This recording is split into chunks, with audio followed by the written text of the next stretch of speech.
ඔයාලා ළඟ තියෙන වැදගත් ඩොකියුමන්ට් එකකට PDF එකකට සමහර විට ඒක ටියුට් එකක් වෙන්න පුළුවන්, සමහර විට ඒක පර්සනල් ඩොකියුමන්ට් එකක් වෙන්න පුළුවන්. එතකොට මේ වගේ මොනවා හරි කමන්නේ PDF ෆෝමැට් එකෙන් තියෙන ඩොකියුමන්ට් එකකට අපි බලමු කොහොමද පාස්වර්ඩ් එකක් දාන්න කියලා. මේ පාස්වර්ඩ් එක ඔන්ලයින් ටූල් වලින් රිමූව් කරන්නවත් එහෙම කිසි දෙයකින් කරගන්න බැරි විදිහට කොහොමද පාස්වර්ඩ් එකක් දාන්න කියලා බලමු. හරි, සේරටම කලින් අපි මේකට මේ සොෆ්ට්වෙයාර් එකක් ඉන්ස්ටෝල් කරගන්න ඕනේ අපේ කම්පියුටර් එකට. හරි, එතකොට ඒ සොෆ්ට්වෙයාර් එක මේ ෆ්‍රී දෙන එකක්, ෆ්‍රී ඕපන් සෝස් එකක්, PDF encrypt. හරි, PDF encrypt කියලා සර්ච් කරාට පස්සේ මෙන්න මෙතන මේ තියෙන්නේ pdfencrypt.net කියන වෙබ්සයිට් මෙන්න මේක. මෙන්න මේකට යන්න ඕන. හරි, එතකොට මෙන්න මේකට ගියාට පස්සේ අපිට පුළුවන් PDF encrypt කරන්න පුළුවන් software එක download කරගන්න. ඒක free දෙන එකක්. හරි, එතකොට මේ තියෙන්නේ අපිට මේ පේන්න තියෙන්නේ මේ screenshot එකක් දාලා තමයි මේ තියෙන්නේ. මෙන්න මේ විදිහ එකක් තමයි install කරපුවම අපිට ලැබෙන්නේ. හරි, එතකොට අපිට මෙතන පල්ටි ගියාට පස්සේ මේ තියෙන latest version කියලා දාලා ඉවරලා රිලීස් කරලා තියෙන 2023 latest version එක. හරි, මේ ඩවුන්ලෝඩ් කරගන්න පුළුවන්. මේ portable edition එකකුත් තියෙනවා මෙතන. මේ source code එකක් තියෙනවා, ඕන කෙනෙක්ට අරගෙන ඉවල edit කරලා හදා ගන්නත් පුළුවන්. හරි, මෙතන උඩ කොනෙත් තව ඩවුන්ලෝඩ් කියලා තියෙනවා. හරි, එහෙනම් කොහොම හරි කමන්නේ ක්ලික් කරලා ඩවුන්ලෝඩ් කරගන්නවා. හරි, මම ඩවුන්ලෝඩ් ක්ලික් කරා. දැන් පේනවා ඇති මේ software එක ඩවුන්ලෝඩ් වෙනවා. ඒ ඩවුන්ලෝඩ් වෙනවා මෙගාබයිට් 5.3යි. එතකොට අපේ ඉන්ටර්නෙට් ස්පීඩ් එක අනුව ඒක පොඩ්ඩක් වෙනස් වෙන්න පුළුවන්. හරි, ඔන්න setup file එක ඩවුන්ලෝඩ් වුණා. මම මේක ක්ලික් කරනවා ඒක උඩ. එතකොට මට මේක ඉන්ස්ටෝල් කරගන්න දෙනවා මේ තියෙන්නේ. මම දැනට මේ software එක ඉන්ස්ටෝල් කරලා තියෙන්නේ. බලමු දැන් මේක ඉන්ස්ටෝල් කරන් යද්දී මේ අපෙන් අහයි මේක ඉන්ස්ටෝල් කරන් යද්දී අපෙන් අහයි ඒක තියෙනවා නම් software එක තියෙනවා නම් ඉන්ස්ටෝල් කරන් යද්දී අපෙන් අහනවා මේක. හරි, ආයෙ නැහැ. ඒ කියන්නේ ගැටලුවක් නැහැ. එහෙනම් ඔන්න software එක ඉන්ස්ටෝල් කරා. දැන් මෙතන launch කියලා තියෙන්නේ. ඒ කියන්නේ අපි මේක finish කරපු ගමන් ඒක start වෙනවා. relaunch වෙනවා. අන්න හරි. මේ තියෙන්නේ මම දැන් මේ close කරලා දාන්න. එතකොට මේ තියෙන්නේ අපේ PDF encrypt. එහෙම නැත්නම් මේකට password එකක් දාන්න භාවිත කරන software එක තමයි මේ තියෙන්නේ. එතකොට මේක මම install කරගත්තා. හරි, මේ install කරාගත්ත පස්සේ මෙන්න මේ විදිහට තමයි අපේ මේක interface එක පේන්න තියෙන්නේ. හරි, එතකොට මෙතන තියෙනවා choose a file to encrypt. ඒ කියන්නේ අපිට ඕන encrypt කරන්න ඕන ෆයිල් එක තියෙනවනේ. කියන්නේ PDF එක. අන්න ඒක අපි මේකට පාත් එක දෙන්න ඕනේ. මෙන්න මෙතන ඉස්සරහා තියෙන ඩොට් තුනක්. අන්න ඒක උඩ ක්ලික් කරනවා. මගේ තියෙන්නේ ඩෙස්ක්ටොප් එකේ. මෙන්න මේ ඩෙස්ක්ටොප් එකේ තියෙන PDF එක. මෙන්න මේ PDF එක ක්ලික් කරලා ඉවරලා ඕපන් දෙනවා. හරි, ඊට පස්සේ ඒක encrypt වුණාට පස්සේ ඒ අලුතෙන් එන encrypt වෙච්ච PDF එක තමයි save වෙන තැන තමයි මේ තියෙන එක same location එක. කියන්නේ එතනම තමයි. නම අගට encrypted කියලා වැටලා ඉවරලා එතනම තමයි ඔක save වෙන්නේ. ඒ PDF එක ගත්ත තැනම. නැත්නම් අපිට මේක වෙන තැනක් තෝරන්න පුළුවන්. මෙතන ඩොට් 3 භාවිතා කරලා ඉවරලා මම එතනම තියන්න. හරි, ඊට පස්සේ මේකට password එකක්. එතකොට මෙතනින් password එකක් දාගන්න පුළුවන්. මෙතන generate කියලා තියෙන එක දානවා නම් හොඳයි. ඒකට හොඳ strong password එකක් ලැබෙනවා. ඔන්න generate කියන එක දුන්නා.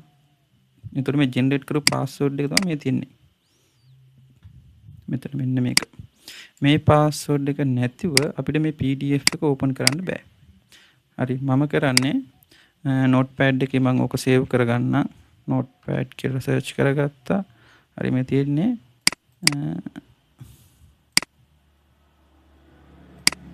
notepad එක. ඔන්න මම notepad එක ගත්තා. මේක save කරගන්නවා. මේ password එක copy කරලා මේකේ paste කරගත්තා. ඔන්න save කරගත්තා. හරි, එහෙනම් දැන් password save කරන් තියෙන්නේ. මම එහෙනම් මේක encrypted කියලා දෙනවා. හරි, දැන් පේනවාද මෙන්න මෙතන අලුතෙන් ෆයිල් එකක් හැදුනා, encrypt වුණා. හරි, දැන් මෙතන දැන් මේ අපේ ඉන්ටර්ෆේස් එක දැන් අපිට මේ කෝඩ් නෑ software එක. මම ඒක close කරලා දාන්න. හරි, දැන් මේ තමයි අපි මේ encrypt කරගත්ත ෆයිල් එක මේක. හරි, දැන් මම මේක open කරලා බලන්න. ඒ කියන්නේ password එක දාගත්ත එක. ඔන්න මම password දාගත්ත ෆයිල් එක. දැන් මේක බලන්න බෑ. හරි, මේක බලන්න බෑ. දැන් මෙතන password එක දෙන්න නැතුව මේක බලන්න බෑ. හරි, මේ password එක නොදී මේක බලන්න බෑ. දැන් මම මේකේ පාස්වර්ඩ් එක දීලා බලනවා. ඔන්න පාස්වර්ඩ් එක මම කොපි කරගත්ත එක මෙතන පේස්ට් කරගන්න. මේ තියෙන්නේ මගේ පාස්වර්ඩ් එක. දැන් ඕපන් ෆයිල් කියලා දෙන්න. මේ තියෙන්නේ මගේ ડોකියුමන්ට් එක. හරි. දැන් මේ PDF encrypt කියන software එකෙන් හරි. ඒ කියන free දෙන software එකෙන් මේ PDF එකක් ඒ කියන්නේ PDF එකට පාස්වර්ඩ් එකක් දාන එකේ වැදගත්කම තියෙන්නේ මේක ඔන්ලයින් ටූල් එකකින්වත් සාමාන්‍ය මේක මේ පාස්වර්ඩ් එක රිමූව් කරගන්න බෑ. නැත්නම් සාමාන්‍ය විදිහට දැම්මොත් එහෙම අපිට පුළුවන් ඒක රිමූව් කරගන්න. දැන් අපි බලමු. මම දැන් Google ගිහලා සර්ච් කරගන්නම්.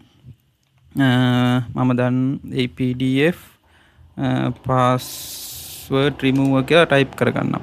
හරි. මේ තියෙන්නේ එහෙම මේ PDF password remover කියන ඔන්ලයින් ටූල් කීපයක්. මම මෙතනින් මේක තෝරගන්නම්. මෙන්න මේ ටූල් එක. හරි. දැන් මේ ටූල් එකට මම අර පාස්වර්ඩ් එක දාපු PDF ෆයිල් එක දානවා දැන් මෙතෙන්ට. දැන් අපි බලමු මේකේ මේ පාස්වර්ඩ් එක අයින් කරන්න පුළුවන්ද කියලා. හරි. එහෙනම් මම ඔන්න unlock PDF කියලා දෙනවා. මේ බලන්න. unlock කරගන්න බෑ. ඔයාලට පේනවා ඇති unlock කරගන්න බෑ. හරි.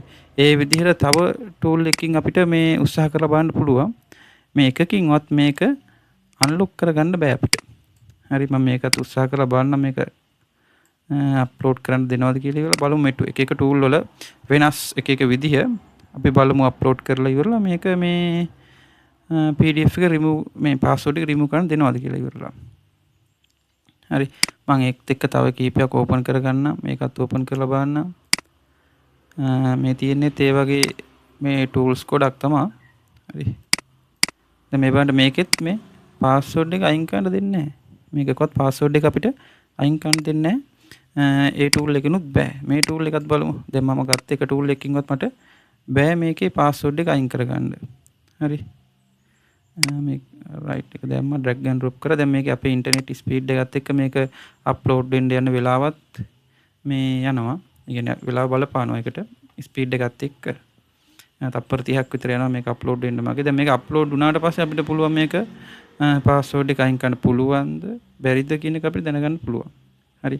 හැබැයි සාමාන්‍ය නිකන් පාස්වර්ඩ් දැම්මහට පස්සේ නිකන් software වල නිකන් සාමාන්‍ය විදිහට පාස්වර්ඩ් එක දැම්මට පස්සේ ડોකියුමන්ට් වල මේ ඔන්ලයින් ටූල් එකකින් පුළුවන් ඒක අයින් කරගන්න. හැබැයි මේ PDF encrypted කියන එකෙන් දැම්මට පස්සේ බෑ. දැන් මේකෙත් මේ ඊමේල් එක දාන්න තියෙ කියලා කියනවා මේ ගන්න. නමුත් ඕක අපිට මේ පාස්වර්ඩ් එක අයින් කරගන්න බෑ. මේ ගොඩක් ඒ වගේ ටූල් භාවිත කරාට ඒක තමයි වෙන්නේ. ඒ කියන්නේ දැන් අපිට අපේ ડોකියුමන්ට් එකට හොඳ සිකියුරිටි එකක් දෙන්න වෙන කෙනෙක්ට මේක ඕපන් කරලා බලන්න බැරි වෙන විදිහට පාස්වර්ඩ් එකක් දාන්න ඕන නම් හොඳම ෆ්‍රී දෙන ටූල් එක තමයි මේ PDF encrypted කියන ටූල් එක.